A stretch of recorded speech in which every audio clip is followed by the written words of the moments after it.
سلطان محمود غزنوي دا یو بادشاه تیر شوی، ډېر غټ بادشاه تیر شوی.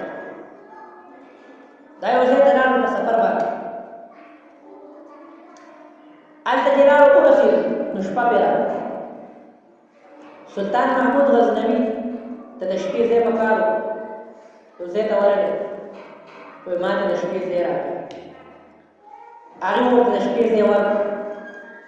په کومه کمره کې چې ورته ځای ورکړو نو په هغې کمره کې چې وینې د قرآن صفحه یو پاڼه پرته ده.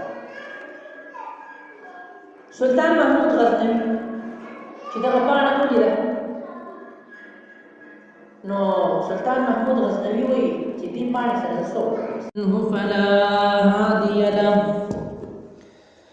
ونشهد أن لا إله إلا الله